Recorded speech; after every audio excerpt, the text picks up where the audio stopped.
You know we all get how a credit card works. But have you ever stopped to think about one that functions without charging interest? It sounds kind of impossible, right? But that's exactly what we're diving into today, the Islamic credit card. It's this fascinating blend of modern convenience and ancient principles of trade. And that really is the big question, isn't it? The whole business model of a credit card is pretty much built on interest. Or so we thought. It turns out there's a really clever way around it, and by the end of this explainer, you're going to see exactly how it's done. So here's our game plan. We'll kick off with the problem with plastic as we know it, then introduce an ethical alternative. We'll get into the real nuts and bolts of the Tawaru trade, put the two card types side by side, and then wrap up by looking at a real-world example. All right, first things first. Let's start with what we're all familiar with, the good old standard credit card. I mean, the benefits are clear. Cashless convenience, safety, rewards, having a backup for emergencies, it's all incredibly useful. But for millions of people, there's a massive ethical problem baked right into the system.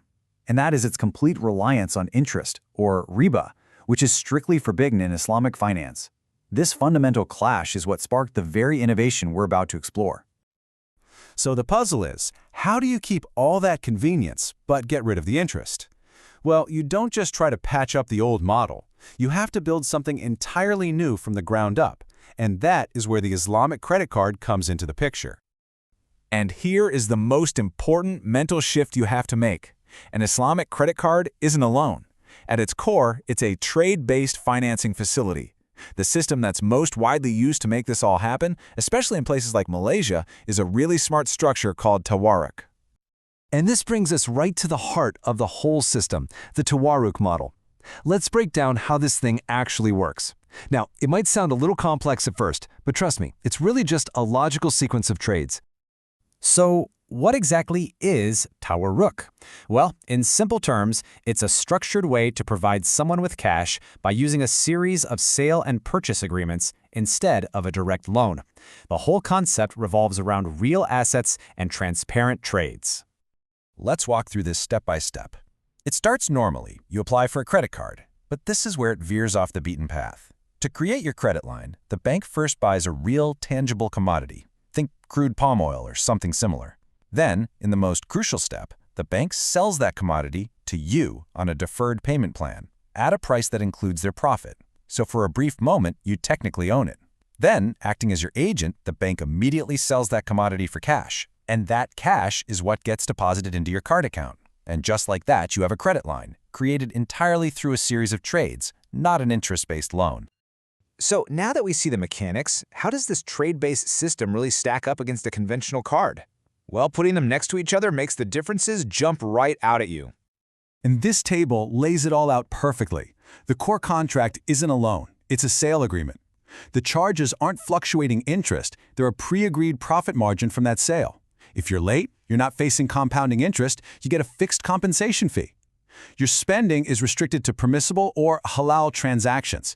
And finally, there are two layers of oversight, the usual financial regulators plus a Sharia committee to ensure everything aligns with Islamic principles.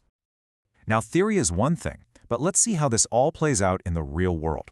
We're going to take a peek at an actual product disclosure sheet to see these principles in action. For our case study, we're going to use the credit card I from Bank Muamalat in Malaysia. Their public documents give us a fantastic, clear window into how this actually works for the consumer. So right away, instead of seeing interest rates, you see these profit rates. And that's literally what they are, the markup from that commodity sale we talked about. And notice how it's all laid out transparently, and it even rewards good behavior. If you pay promptly for 12 months straight, you get that lower 15% rate. It's a fixed, known cost, not a variable interest charge that can sneak up on you. So, what happens if you pay late? Instead of a penalty interest rate that just keeps growing, Islamic cards use a concept called tawid. You can think of this as a fixed compensation charge. It's designed only to cover the bank's actual costs from the delay. It can't be used for profit, it never compounds, and get this, any amount they collect beyond their actual loss has to be donated to charity. And here's the math, straight from the bank's own document. On a 600 ringgit balance, the late fee is just 1%, which comes out to 6 ringgit. That's it. It's a flat, predictable fee that never ever compounds. This is a completely different philosophy on handling late payments. All of this brings us to a final thought. We've seen that this isn't just a tweaked credit card, it's a totally different financial philosophy, one that's built on trade, on tangible assets, and on transparency. It really makes you wonder, could these principles, this aversion to compounding charges, inspire more ethical financial tools for everyone? It's definitely something to think about.